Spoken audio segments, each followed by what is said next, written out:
주의 죽으심을 그가 오실 때까지 전하는 것이니라. 그러므로 누구든지 주의 떡이나 잔을 합당하지 않게 먹고 마시는 자는 주의 몸과 피에 대하여 죄를 짓는 것이니라.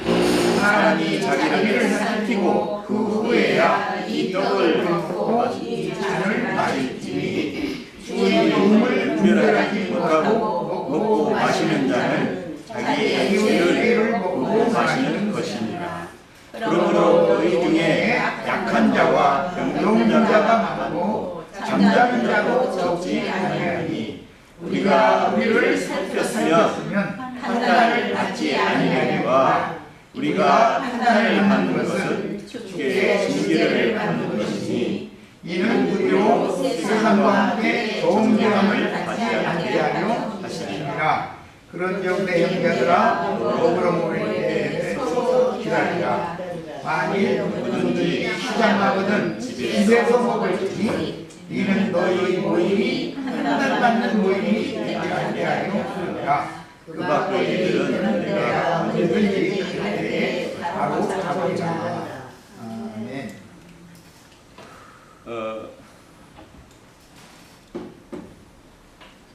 뭐 지금도 이 부분을 명확하게 다 정확하게 이해했다고 저는 뭐 이렇게 말씀드릴 수는 없고, 신앙 초기에 이 부분을 실질적으로 주님의 어떤 그 피와 떡으로 상징된 주님의 말씀을 먹는 것으로 이제 이해를 해서, 근데 사실 전후 문맥을 보면 이렇게 주님 안에서 그 교통도 이런 것을 말하지만 또 그때 당시에 그 어떤 음식을 차려놓고 먹는 문제로 이렇게 바울 사도께서 이 부분을 이렇게 다루는 걸 많이 느끼고 있어요. 근데 이제 초기에 읽을 때 너희가 이 떡을 먹으며 이 잔을 마실 때마다 주의 죽으심을 오실 때까지 하고, 이 떡을 합당하게 먹지 않고는 주님의 몸과 피에 대해 죄를 짓는 것이다. 이렇게 해서 그 신앙생활이나 어떤 우리의 그 교회 생활에서 엄중함을 이렇게 사도 바울님께서 이렇게 말씀하시는 건데, 교회 생활의 엄중함을 이런 말씀을 통해서 이해하지 못할 때 여러 가지 그런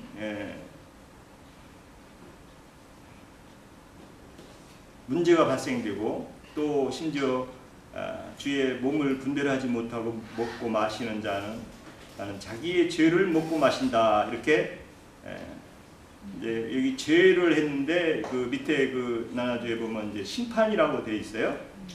심판이라고 되어 있는데,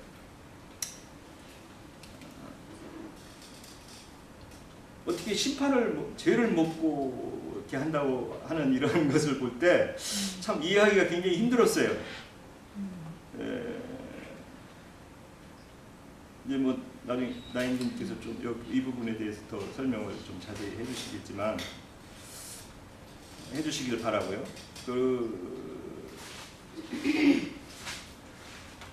우리가 예수님 안에서 어떤 그런 믿음 안에서 진행되는 것들은 모든 죄에 대해서 해방을 받은 사람으로서 우리가 이제 신앙생활을 하고, 또 혈과 육으로서는 당연히 우리가 죄에 대해서 자유할 수 없는 그런 한계를 갖고 있지만, 또 주님 안에서 어떤 그 식사와 또 이렇게 이런 먹는 것들을 분별 없이 먹을 때 이게 죄에 해당된다 하는 이 사도 바울의 이 경고가 우리의 교회 실행에 대한 그 엄중함을 통해서, 이런 말씀을 통해서 분별해야 된다. 우리의 실행에 있어서 그런 입장으로 볼 때, 그 후에 이 30절에 보면은 너희 중에 약한 자와 병든 자가 많고, 그런 거 보면은 이게 실제 먹고 마시는 것만 한정해서 말하는 건 아닌 것 같아요. 물질적으로 음식만 두고 염두에 두고 이렇게 말씀을 전개해야 하는 것 같지는 않아요. 그러면 우리의 그 교회 실행은 먹고 마시는 걸로 상징되면서 어떤 교회 생활에 약한 자와 병든 자가 잠자는 자가 많다 이렇게 이제 말씀을 이끌어 나가시는데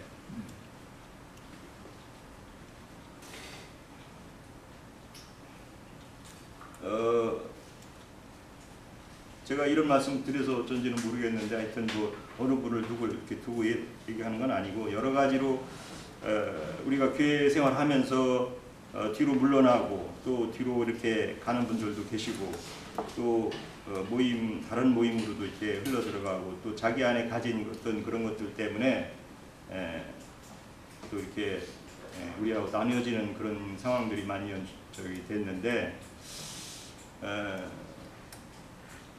또 한편에서는 안타깝지만 또 한편에서는 어떤 그런 열린 마음을 이렇게 주지 않는 지체들을 보고 이것도 뭐 어떻게 보면 하나님께서 허락하심이 있고 돼야 이런 것들이 서로 교통할 수 있다 하는 어떤 한계 안에서들 이렇게 아쉬움이 있어요.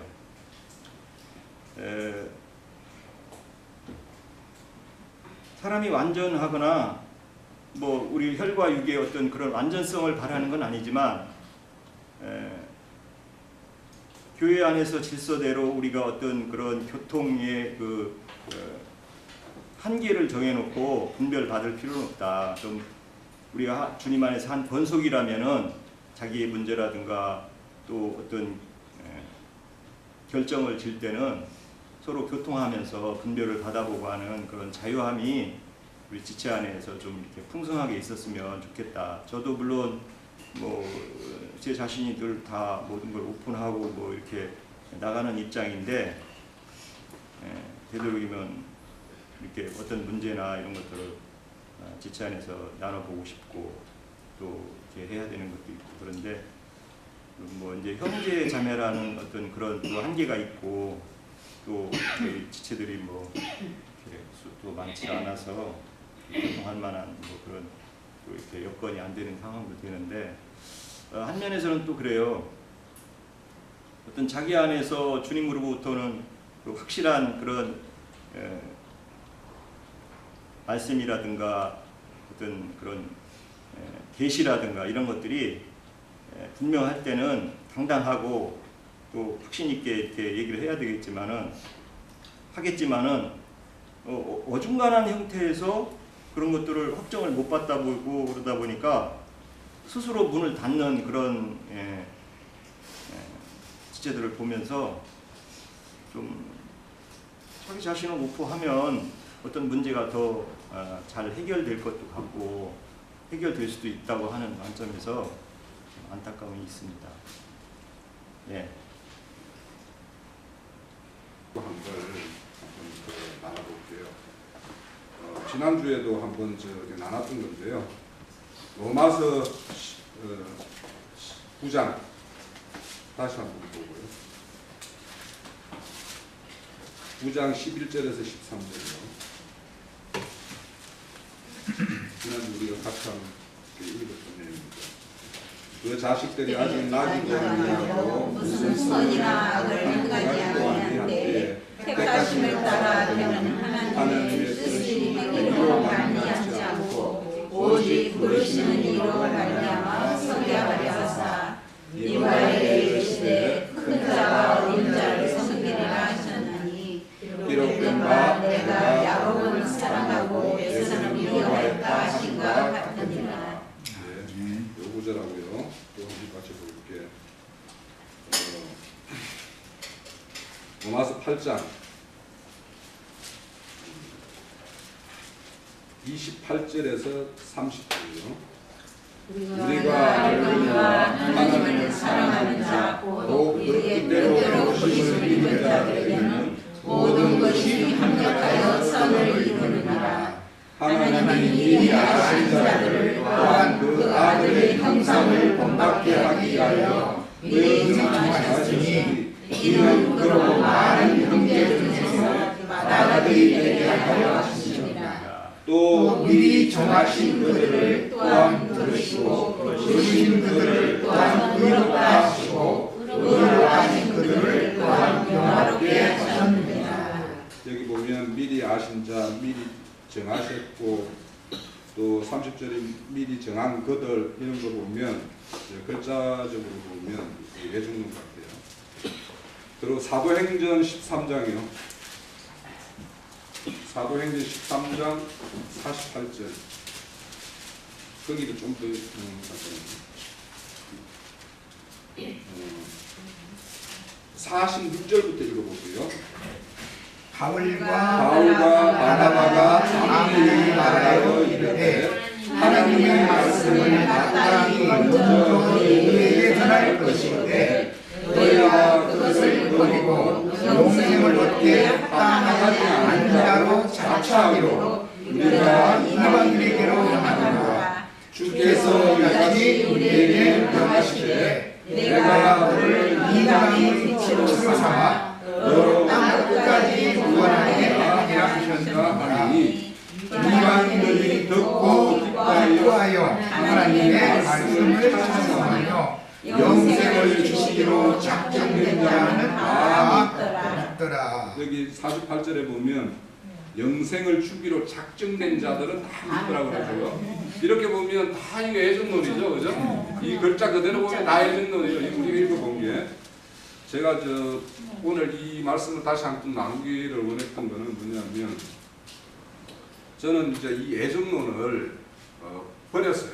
버리기는 버렸는데 왜 그러냐면, 하나님이 긍휼과 자비로 우리에게 은혜를 끼친 그런 복음이 있고, 그 복음 이면에는 심판이라는 게 있잖아요, 그죠? 그러니까 은혜와 심판은 동전의 양면과 같아요.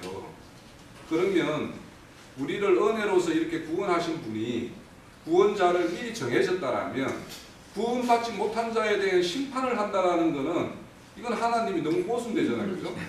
그죠? 미리 정해놨고 너는 버릴 자, 너는 구원할 자 이렇게 된다라면 심판이라는 게 아무 의미가 없어지잖아요.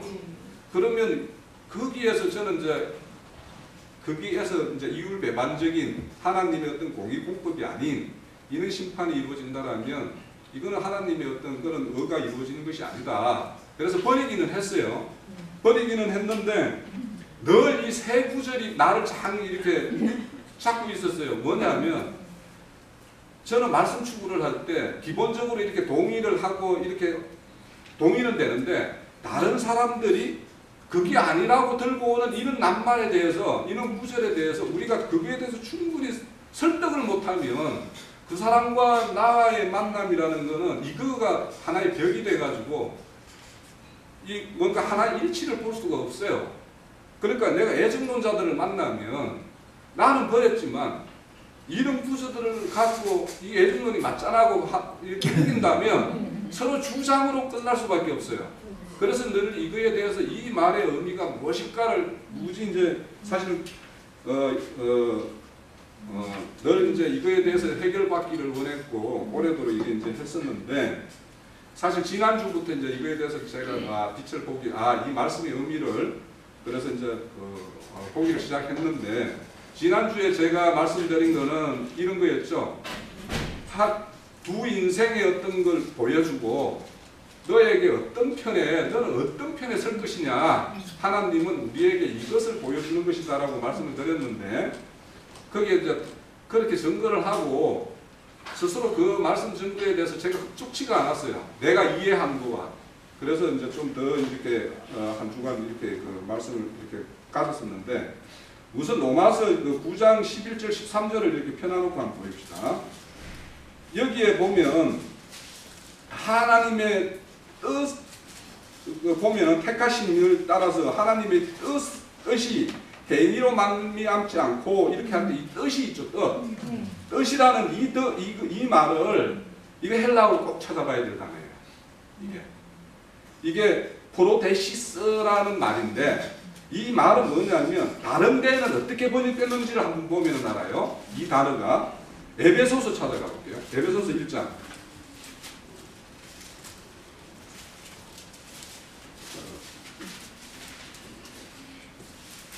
에베소서 1장 11절이요. 모든 일을 그의 뜻의 결정대로 일하시는 이의 계획을 따라 우리가 애정을 입어 그 안에서 희열이 되었다니 그래요. 여기 그의 뜻이 그 뜻인데 그 뜻이 어떻게 되냐 하면 계획에 따라서 되는 거예요. 거꾸로 계획. 그런데 이 뜻이 뭐냐면 프로테시스라는 게 헬라어 뜻으로 보면 줄, 열, 선, 정리, 정렬 이런 뜻이에요. 뭐냐면 하나님이 부르시고 뭔가 이렇게 하는 뜻을 이렇게 성취해 가는 데는 순서적으로 이렇게 배열된 일이 이렇게 있다라는 거예요. 예? 그러니까 이 뜻에 따라서 부르는데 그러면 여기에서 말한 대로 리버가가 들은 거는 뭐냐면 큰 자가 작은 자를 섬긴다라는 말이죠. 그러니까 우리가 이제 여기에서 한번 생각을 해봐야 되는 거예요. 우리가 큰 자가 누군지. 우리는 여기서 에스라고 단정을 해버렸어요. 지금 대부분의 사람들이 에스를 큰 자라고 이야기하는데, 자 이거를 큰 자를 우리 이런 동양 쪽에서는 장자는 뭐냐면 쌍둥이가 나올 때 먼저 나온 자를 장자라고 그래요, 그죠? 그러면은 이것이 저 유럽이나 미국 미주 지역에서도 그걸 장자라고 하느냐?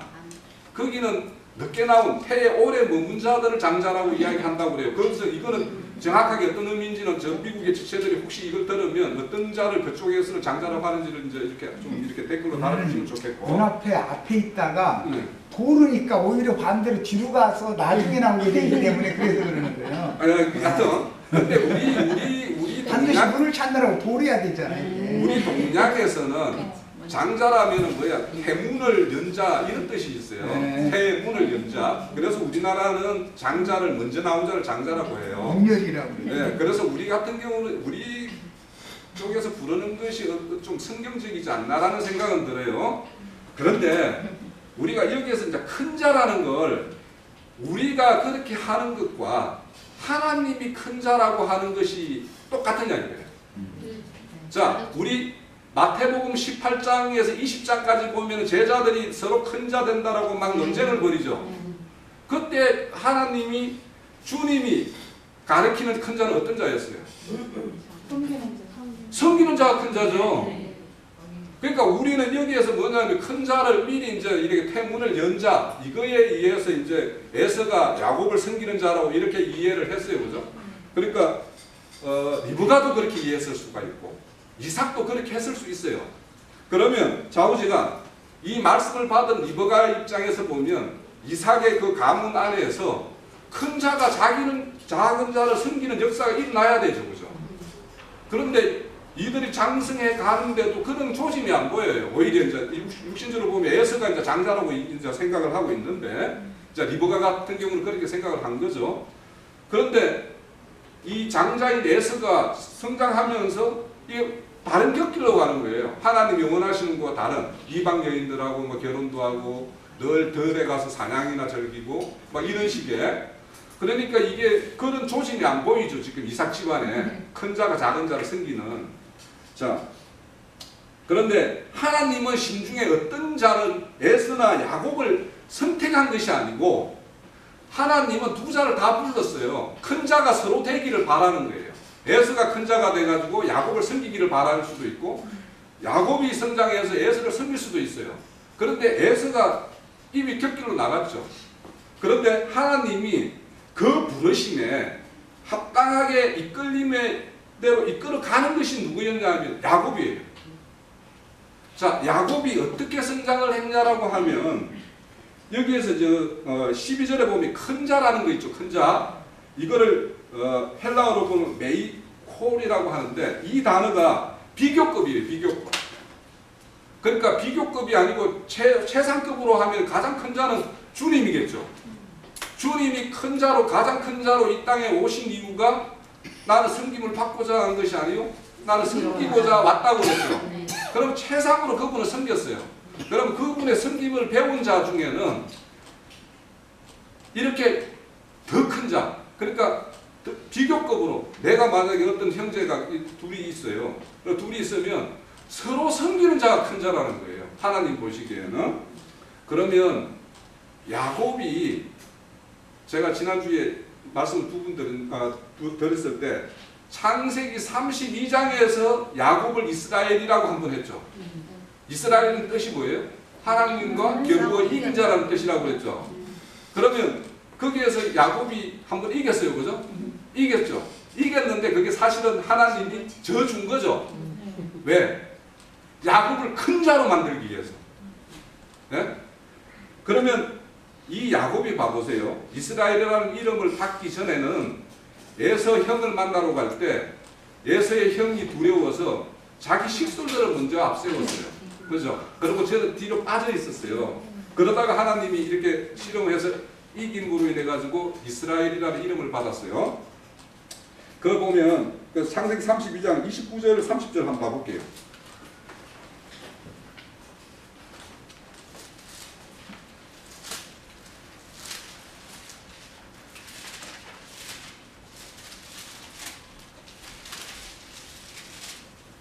조금 시간이 걸려도 좀 오늘 준비된 것 좀 끝낼까 합니다. 29절 30절 그 보면 야곱이 청하여 이르되 당신의 이름을 알려주 실험하고 난 다음에요. 이스라엘의 이름을 받고 난 다음이에요. 야곱이 청하여 이르되 당신의 이름을 알려주소서. 그 사람이 이르되 어찌하여 내 이름을 묻느냐 하고 거기서 야곱을 축복한지라. 그러므로 야곱이 그 이름을 브니엘이라 하였으니 그가 이르기를 내가 하나님과 대면하여 보았으나 내 생명이 보존되었다 함이더라. 이렇게 되어 있어요. 이 브니엘이라는 뜻은 하나님의 얼굴이라는 뜻이에요. 그러면 죄인이 하나님의 얼굴을 보면 죽어야 되죠. 그런데 지금 얼굴을 봤는데도 살아났어요. 예? 그러면 그래서 이제 이렇게 하는데 그 29절에 당신은 이름을 알려주세요 라고 해요. 그러니까 이름을 알려주고 어떤 이름을 알고 이름을 부른다라는 의미가 엄청난 큰 의미가 있어요, 사실은. 그래서 왜 여기에서 씨름하고 그냥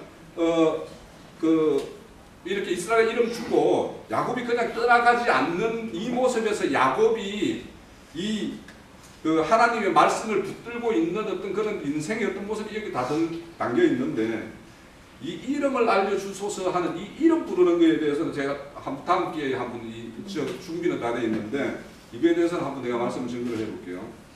그래서 이렇게 하나님은 이름을 부르는 자 사도행전 3장 21절인가 가면은 이름을 부르는 자 그 구원을 받으리라고 그렇게 돼 있죠. 그런 것처럼 이런 어떤 자기 생명의 생사 여탈권을 가지고 있는 그 자의 이름을 부른다라는 것, 이거는 그의 완전한 종이고 그에 순복한다라는 의미가 이렇게 들어있어요. 그리고 그분의 온전함을 다 나는 봤다라고 하는 의미도 있어요. 그래서 이제 그거는 다음 기회에 한번 나누기로 하고, 그래서 여기에서 이제 하나님을 얼굴을 보고도 이렇게 살아난 자라면 하나님이 여기서 이제 이겼다라고 이야기를 해줘요. 그러고 나서 이 이스라엘의 이름을 받고 나서 야곱이 그 다음에 취하는 행동은 이제는 에서가 400인 자기 그 군대를 이끌고 이렇게 야곱을 맞이하러 나왔을 때 이 이스라엘 이름을 받은 이후에는 이스라엘이 그들 어떤 진영을 다 이렇게 나아가는 진영을 다 짜고는 제일 전면에 서서 이제 나아가면서 에서를 뭐라고 그러냐면 내가 나의 주에게 내가 이렇게 선물을 이렇게 보내면서 이 선물이 뭐냐 하니까 내가 주께 은혜를 받기를 원합니다 하는 식으로 이야기를 해요. 그러니까 이 모습이 뭐냐 하면 큰 자가 작은 자를 지금 온전히 섬기는 모습인 거예요, 이게. 예? 이것이 그러니까 리브가가 하나님으로부터 말씀 받은 것을 완전히 성취돼 가는 모습이 이 모습인 거예요. 자, 그리고 35장에도 가면 34장에서 디나가 이렇게 그런 하몰의 어떤 그런 그 강간을 당하고 그리고 이제 그 하몰의 지방과 이제 야곱의 지방끼리 이제 이렇게 피의 어떤 흘림을 입는 그런 사건이 있고 난 다음에 그 야곱을 베델로 올라가라고 할 때 그때 야곱이 그냥 베델로 올라간 게 아니고 자기들이 섬기던 무슨 라헬이 가지고 난 드라빔, 자기 귀걸이, 목걸이 이런 것들을 다 뭐냐면 세겜 상수리 나무에 다 심고 올라가요. 그리고 올라가고 난 다음에는 하나님을 보고 난 다음에는 또 가는 도중에 리브가의 유모가 죽죠. 거기를 또 그 사람은 또 세겜의 상수리 나무가 아니고 베델의 그 상수리 나무 밑에다 그 리브가 심어요. 저기 모셔요. 그러고 나서는 저기 주님의 온전히 베델에 올라가가지고 제단을 지낸단 말이에요. 지금 뭐냐? 야곱이 혈통적인 형의 에서를 섬기는 어떤 그자로서의 어떤 하나님의 시험을 통과했어요. 야곱이. 그리고는 이제는 완전히 하나님을 섬기는 자로까지의 저기 뭔가 시험이 이 디나 사건, 그 사건을 통해서 자기가 섬겼던 지금 모든 그 우상이나 이런 것들을 다 버리는 그 시험을 통과하고는 하나님을 온전히 섬기는 자가 돼요. 그러니까 35장 이후로는 야곱의 그 어떤 그런 기록된 내용으로 보면 하나님으로부터 벗어나는 어떤 그런 기록이라는 것은 안 보여요. 그죠? 안 보이죠? 그런 것처럼 이렇게 큰 자와 작은 자라는 개념을 우리가 그냥 혈통적으로 에서가 장자다, 야곱이 차자다 이런 개념을 가지고 에서가 섬기고 뭐 이렇게 이런 식으로 개념이었는데 하나님은 하나님에 의해서 큰 자로 양육된 그 자가 온전히 섬기는 것, 이것을 하나님은 심중에 두고 있었던 거예요. 그게 로마서에 기록된 이야기고, 그러면 거기 보면 에서는 미워했고 야곱은 사랑했다라고 하죠. 그럼 이 말이 어디 있냐 하면 인용된 말이에요. 말라기서 1장에 나오는 말이에요. 그러면 여기에 말라기 선지자는 왜 이걸 그렇게 인용을 해서 기록했냐 하면 하나님은 장자로서 이스라엘을 불렀어요. 그죠? 이스라엘 민족을 불렀죠.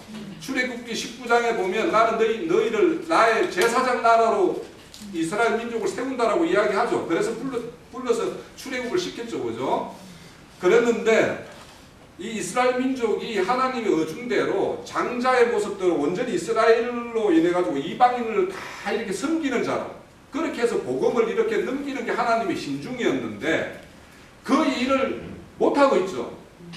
그래서 그거를 뭘 빗대어서 말하냐 하면 에서와 야곱을 빗대서 야곱은 에서는 미워했고 야곱은 사랑했다라는 말을 지금 이스라엘 너희들은 지금 왜 너희들이 하나님으로부터 미움을 받았느냐 이걸 그 이스라엘 민족에게 건면하기 위해서 말라기서에 이렇게 에서는 미워하고 야곱은 사랑했다는 말을 인용하고 있는 거예요. 이게.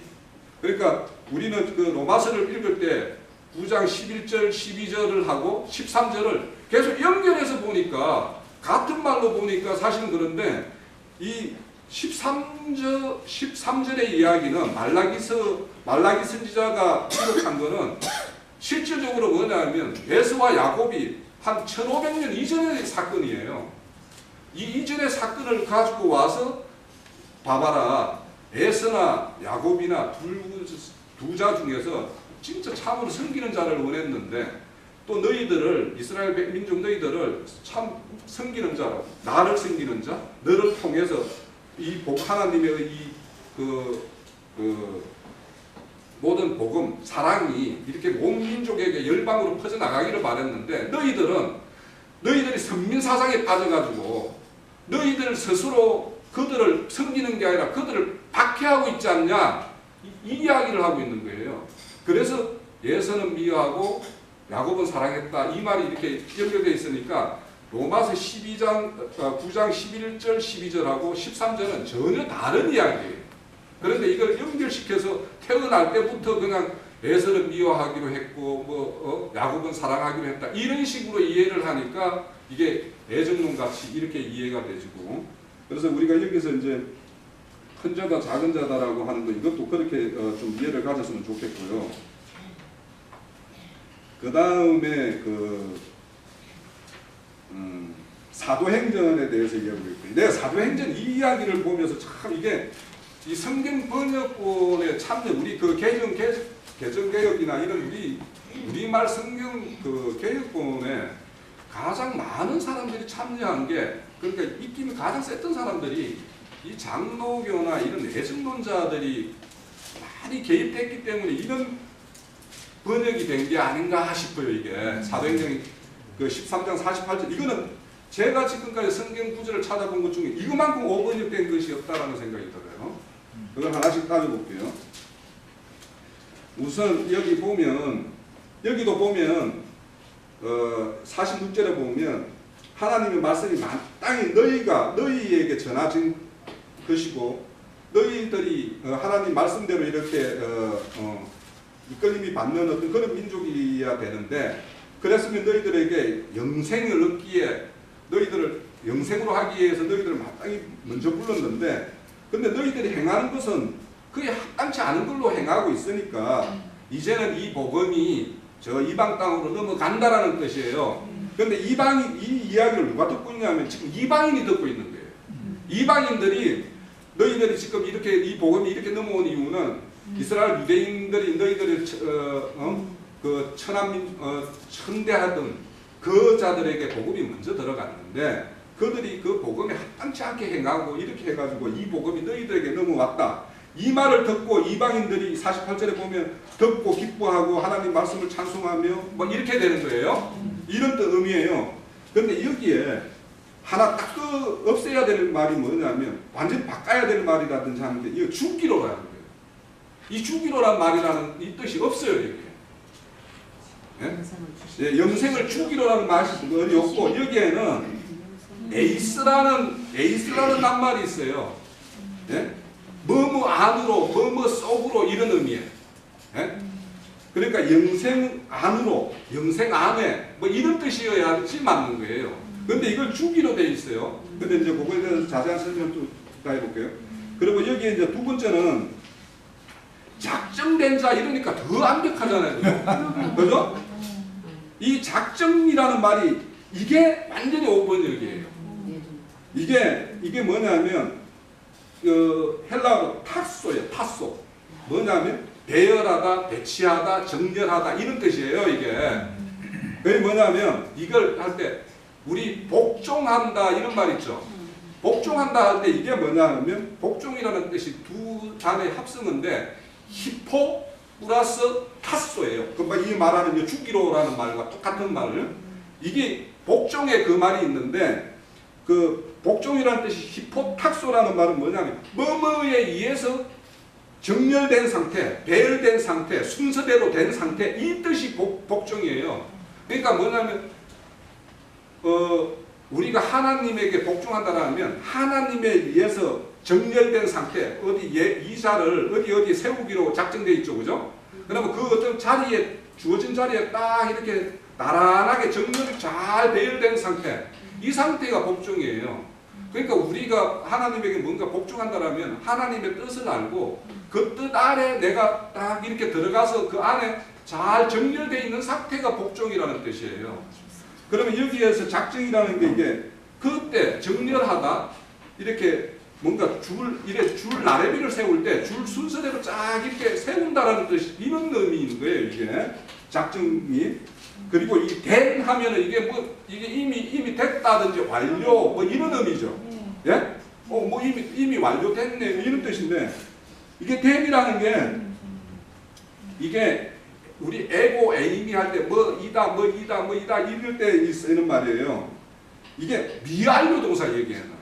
이게 된이라고 이렇게 한 그 과거 형태로 쓰면 전혀 안 되는 거예요. 그렇게 예정이 돼 있어요.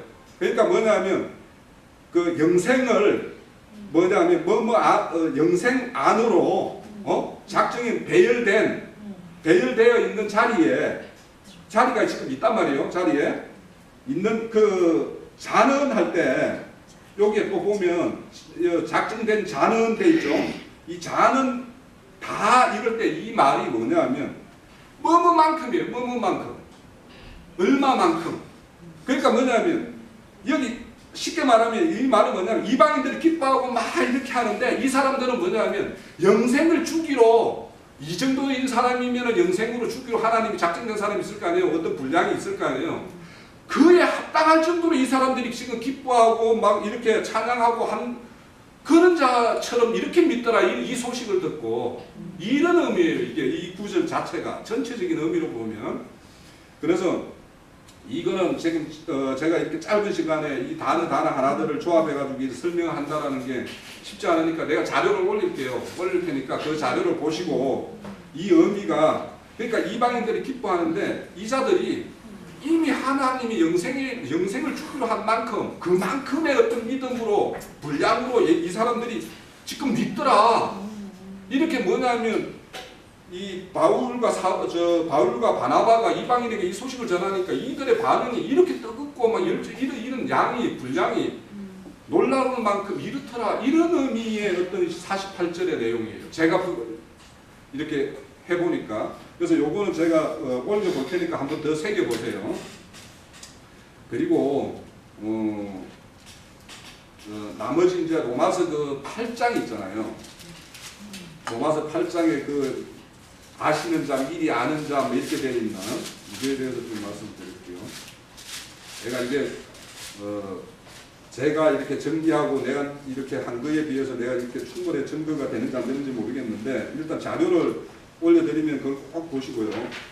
근데 여기 내용도 이렇습니다. 자, 38절에 보면 28절에 보면 우리가 알거니와 하나님을 사랑하는 자 곧 그 뜻대로 부르심을 입은 자에게는 모든 것을 협력하여 선을 이룬다고 그래요. 이 선이 협력하여 이루는 선이 무엇인지 설명하는 것이 29절 30절이에요. 이게 자 그러면 여기에 29절 30절을 보면 여기에 미리 아는 자, 미리 부른 자 이런 자들은 뭐냐면 다 어디에 걸리냐면 하나님을 사랑하는 자에 다 걸려 있어요. 이게 영문으로 해석을 해보면 영문으로 보면 다 그 사람들이에요. 그 사람들인데 이 28절은 한번 잘 의미를 새겨보면 어떤 의미가 있냐면 천년 안국에 참여시킬 만큼 흔들림 없는 믿음으로 세우는 어떤 그런 의미가 여기에 있어요. 우선 여기 보면 이 구절은 뭐냐면 선이 어떤 선이냐 하면은요 우리 그 창세기 2장에 보면 아담이 배필 없는 것을 하나님 좋지 않게 여긴다라는 말 하죠. 예?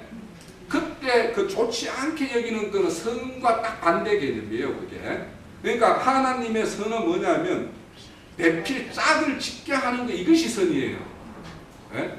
그러면 지금 보면 여기 보면 29절에 보면 마다들이 등장하죠. 그죠? 이 마다들이 주님이죠. 주님이 다시 부활해서 우리에게 다시 오신 그분은 마다들로 왔죠. 그죠? 그러면 그분이 마다들이 되려면 마다들 동생들이 생겨야 되잖아요. 그러면 그 마다들을 만드는 것이 하나님의 선이에요. 그러면 여기에서 미리 아시는 자, 아는 자에 대해서 이런 개념을 좀 가지면 좋을 것 같아요. 가룟 유다가 하나님이 아신 자가 됐죠. 그죠? 가룟 유다는 하나님 주님을 배반할 자로 미리 알았죠. 가룟 유다가 미리 배반할 자로 예정된 게 아니죠. 그죠? 여기 아신 자는 그런 개념이에요.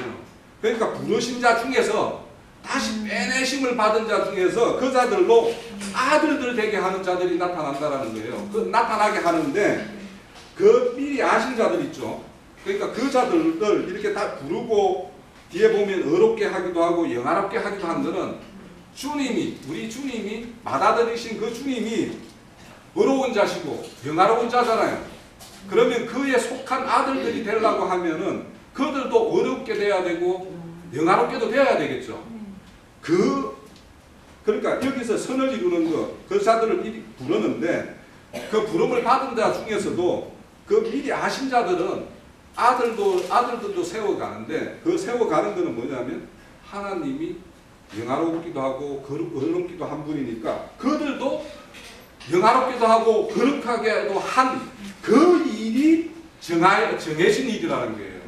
그러니까 이거는 뭐냐면 사람이 정해진 게 아니고 하나님의 아들들도 부른 자들은 하나님에 의해서 어렵게도 되고 영화롭게도 된 그 일이 이미 정해진 일이다. 이 뜻이에요. 이게 영문으로 보면.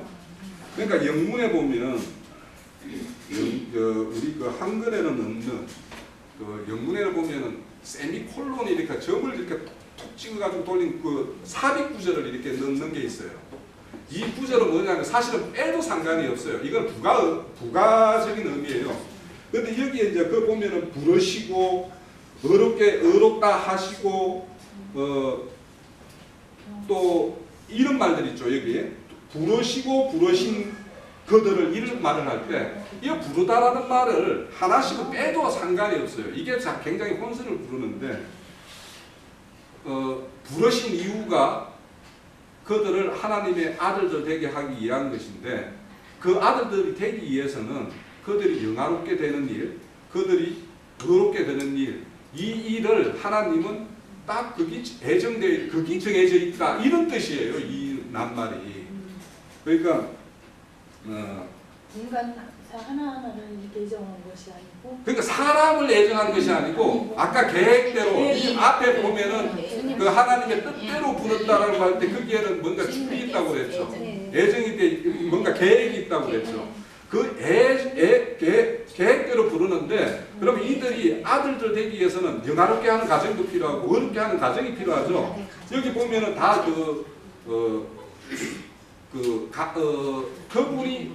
그분이 하신다는 의미로 다 기록이 되어 있어요. 그게.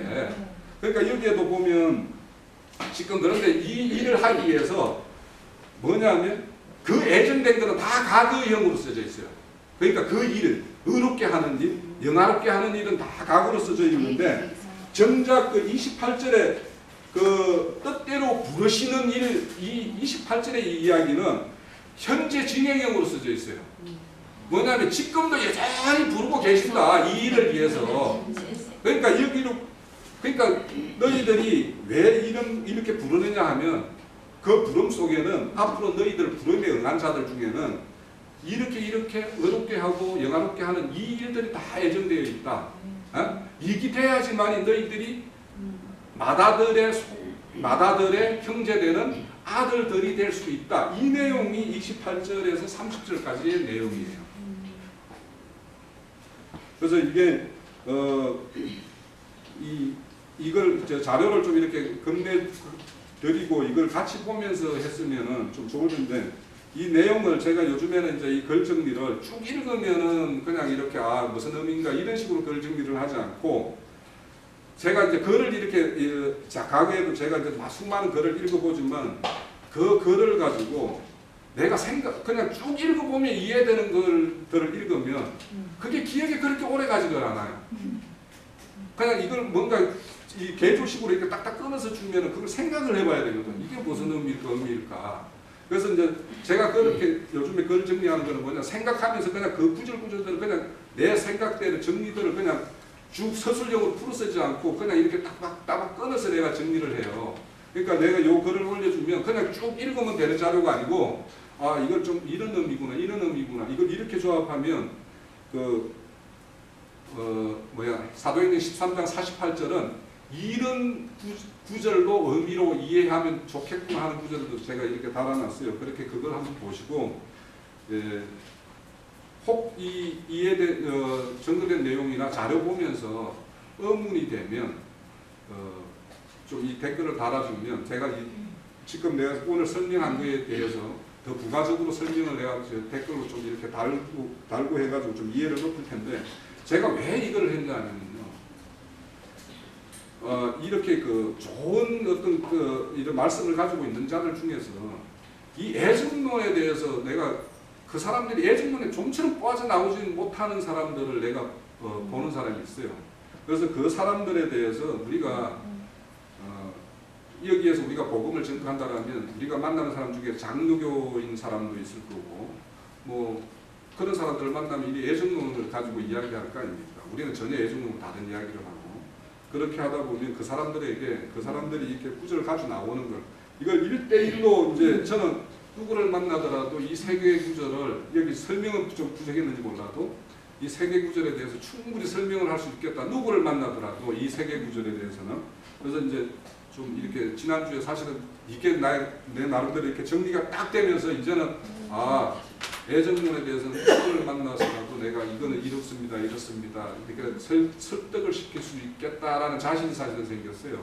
근데 뭐 오늘 설명이 어땠든 간에 이 자료 보시고 이 세 구절에 대해서는 굉장히 크게 곡해가 되고 애국이 되어 있는 이런 부분이 있다라는 걸 좀 이렇게 아시고 한번 이거에 대해서는 우리가 좀 각자가 다 좀 장비해서 그런 사람들에 대해서 충분히 우리가 설명할 수 있는 어떤 그런 우리 준비가 됐으면 좋겠다는 생각이 듭니다. 거기에서 제일 이제 기령제님 중심 주제로 얘기한 거는 죄를 먹고 마시는 것이다라고 그랬을 때 이것은 자기 스스로 자기를 정죄한다 이제 그런 뜻이에요. 그러니까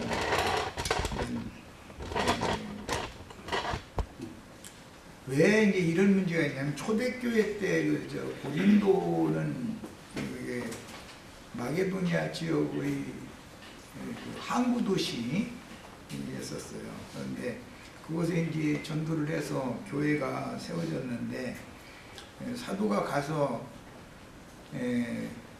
저녁 시간에 낮에는 이제 다들 일 나가니까 저녁 시간에 같이 모이는 것을 주님이 지시하신 것이다 라고 이제 가르친 거죠. 그곳에 가서 가르쳤는데 일을 하고 막 돌아오는 사람들은 집에 들려서 밥 먹고 이렇게 모임에 오기는 어렵잖아요. 우리가 이제 처음에 이제 모임 실행을 이제 할 때는 이제 그런 식으로 했어요. 나는 늘 일을 다녔기 때문에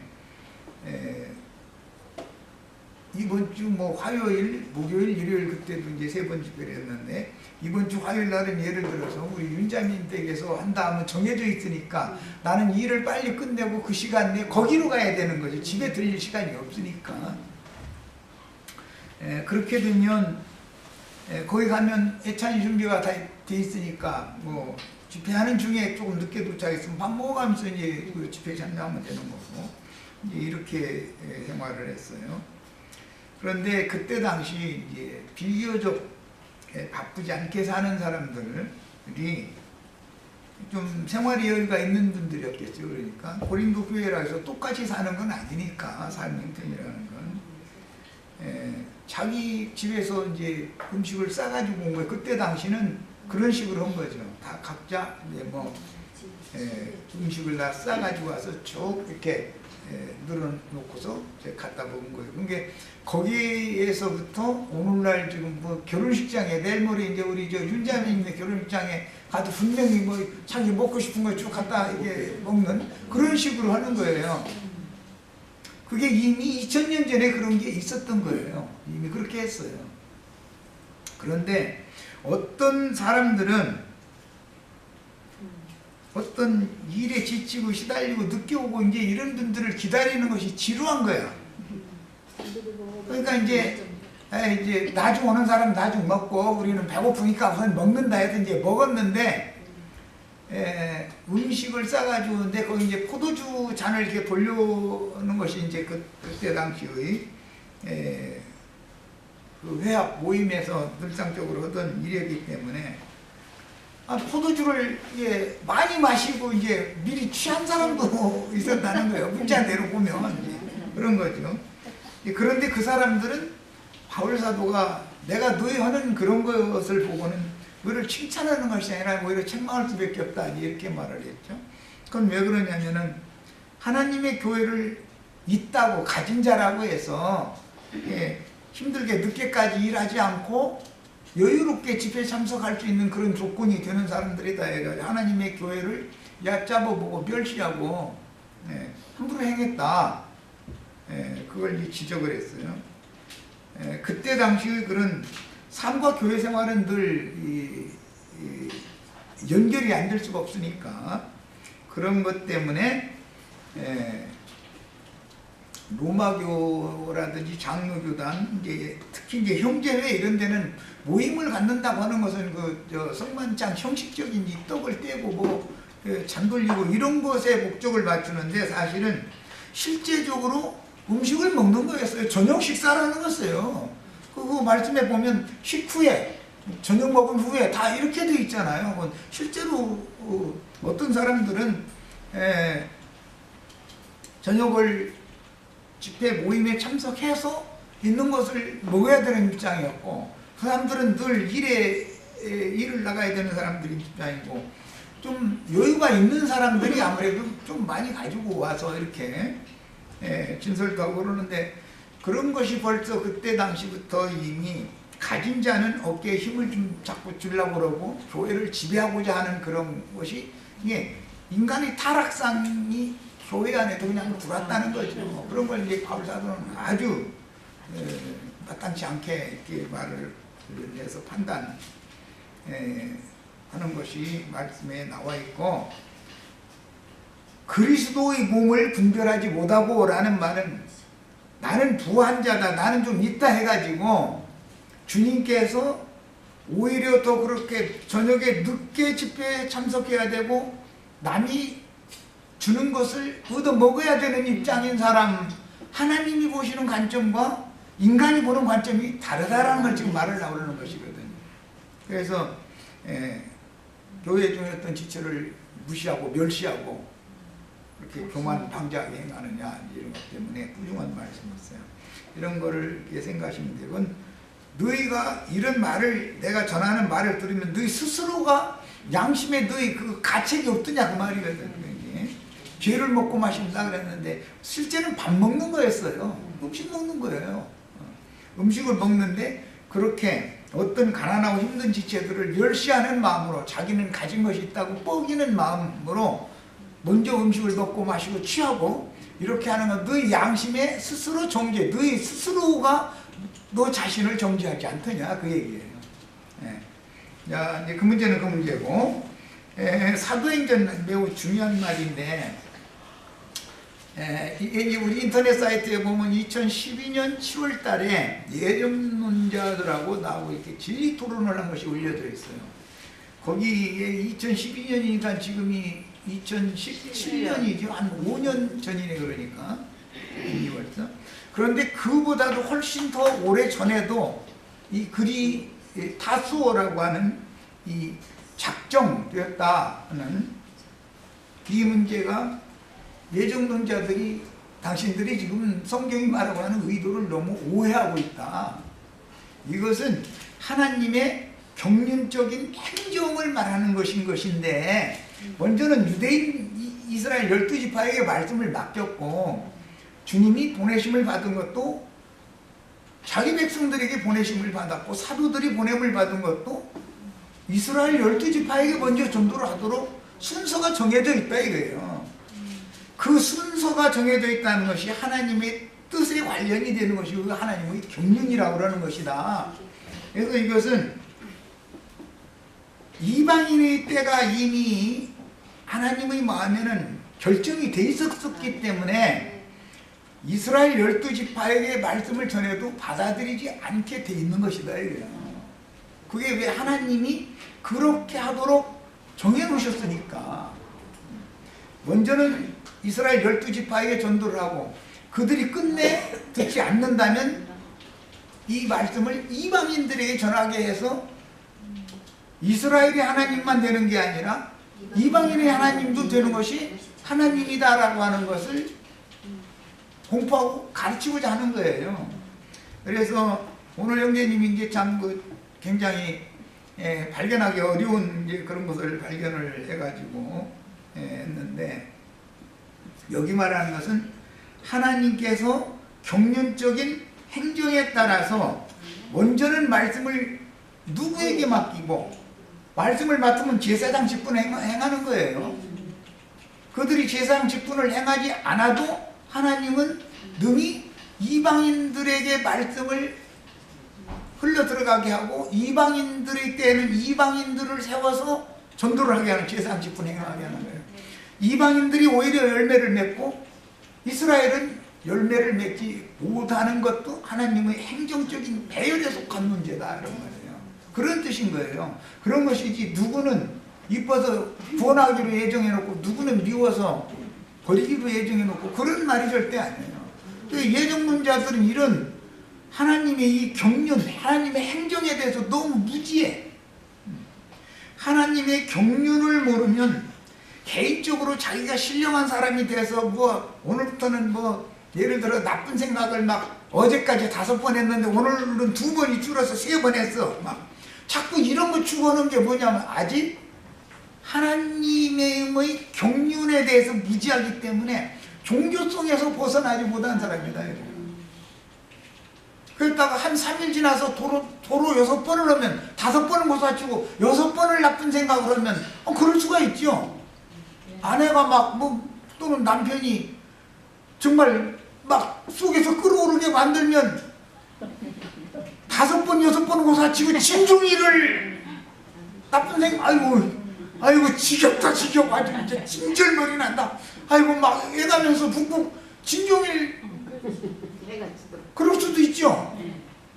그러니까 종교적으로 5번 나쁜 생각에 나 2번 줄어들어서 3번 한 것을 믿으면 안 된다 이거예요. 그거는 소용없는 짓인 거예요. 혈기와 육체의 각색 정욕들이 살아있는 이 육체로 타락되어져 있는 이 육신의 집을 입고 있는 동안은 이건 절대 믿으면 안 되는 거예요. 이거 언제 변덕을 언제 어떻게 부릴지 몰라 이런 거 이거는.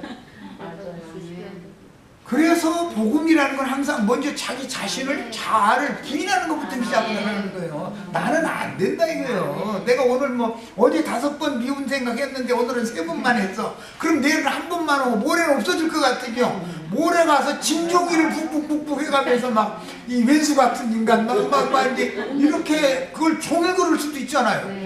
그러면 여태까지 도닦은 거 뭐예요 다? 아무 소용없는 짓인데. 그런 것을 반복하는 것이 종교인들의 생활이다 이거. 그런데 그런 것을 계속 주지시키는 것이 소위 7날의 비밀 강론하는 사람들이 하는 복음이 안 깨달아진 거예요. 아직 사실은 믿지 않는 거예요. 자신들은 굉장하다고 생각하는지 모르지만 내가 볼 때는 복음이 무언지를 모르고 있는 거예요. 자기 부인이라는 것이 뭔지 출발이 안 돼 있는 거예요. 시작이. 그것에서 벗어나지 않으면 구원받은 사람이 아니에요. 절대로. 네. 마음에 새긴 율법이라고 하는 것이 이게 저주잖아. 여기에서 해방받지 않은 사람은 그리스도 율법이 새법이 내 마음에 새로 이게 기록이 되어져야 되는 건데 옛법을 기록받은 것 가지고 그것을 막 지키려고 백날 노력해도 소용없다는 것을 아직도 안 믿는 사람이다. 내가 하면 된다고 생각하는 거예요. 안 되는 거예요. 절대로 안 되는 거예요. 그러니까 나는 안 된다부터 시작해야 되는 거단 말이에요. 복음이라는 건, 믿음이라는 건 이방인들이 이렇게 기쁨으로 사도들이 전하는 말씀을 받아들일 수 있었던 것은 그게 순서상, 배열상 이제는 12지파의 때가 끝이고 이방인에게로 복음이 가도록 하나님이 이미 그것을 결정을 해놨다 이거예요. 배열을 그렇게 해놨다 이거예요. 하나님의 경륜에 따라서 그렇게 된 것인 것이지 무슨 놈의 자기 백성은 미워하니까 버리고 이제는 이방인들 4,000년 동안 미워했는데 갑자기 이방인이 이뻐져가지고 이방인 막 이렇게 뭘 구원을 했다 이런 식으로 얘기하면 이거는 안 맞는 말인 거예요. 하나님은 이미 그분의 원대한 계획이 있어요. 모든 인류의 모든 사람들이 구원받은 사람들이 하나님이 되고자 하는 게 하나님의 뜻이에요. 거기에는 하나님의 순서상의 배열이 있는 거다 이거예요. 그러니까 예수님 오실 때도 순서상 배열에 따라서 이스라엘 12지파 중에 유다 지파에서 와야 되는 거예요. 이게 하나님의 배열에 따른 거예요. 그래야 혈통적인 유대인들의 말씀을 이제는 영적 유대인들인 참 유대인들이라고 그러죠. 이면적 유대인들에게로 전하는 새시대로 전환을 하는 것이 하나님이 이미 계획하신 바다 이거예요. 이게 선하시고 기쁘신 뜻을 이루는 방편이거든. 그러고 이제 로마서 8장에 미리 아신 자 얘기하면은 예수님을 말하는 거예요. 하나님은 예수님을 미리 아신 자예요. 예수님이 그분이 많은 하나님의 아들들을 대표하는 바다들 대표자단 말이야. 또 미리 예정하신 자, 예정은이란 건 예수님을 예정했다는 말이지 모세를 예정한 거나 첫 아담을 예정한 게 아니다 지금 그 말이고, 미리 아신 자라는 말도 육신적인 아담이나 모세가 아무리 훌륭해도 그는 영원 전에는 하나님과 함께 않았잖아요. 미리 하신 자가 누구겠어? 예수님이지. 미리 예정된 자가 누구예요? 예수님을 말하는 거예요. 그리고 부르신 자들을 대표하는 분이 많은 인간들 중에서 예수님을 불렀다 하는 말이에요. 그 대표성을 지금 말하는 거예요. 영화롭게 하셨느니라. 영화롭게 이미 된 분이 누구예요? 예수님이죠.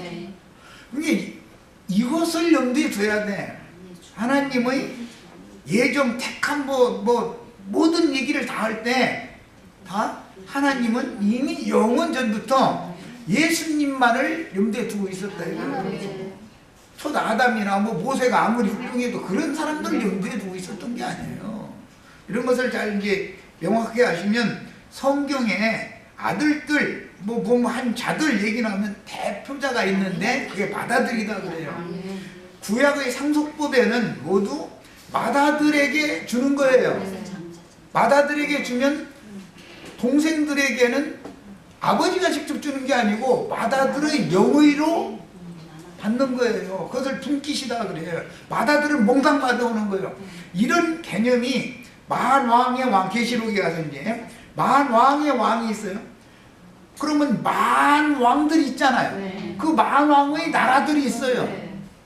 어떤 사람은 10골, 누구는 5골, 이렇게 이제 각 왕들이 분봉왕들이다 그러는데 그들 보고는 줬어요. 그런데 그 전체적인 하나님 메시아 왕국의 왕은 예수님이다 그 말인 거예요. 이런 개념을 잘 이해를 하시면 그 그리스도와 그리스도인들, 목자장과 목자들, 대제사장과 제사장들 여러 모양으로 다 이와 같이 기록이 되어 있어요. 이제 이거에 대해서만 확실하게 이해를 하면 다른 어떤 소위 말하는 자칭 내가 그러다 하는 자들이 끼어들 틈이 없는 거예요. 여기까지 해서 마칩니다.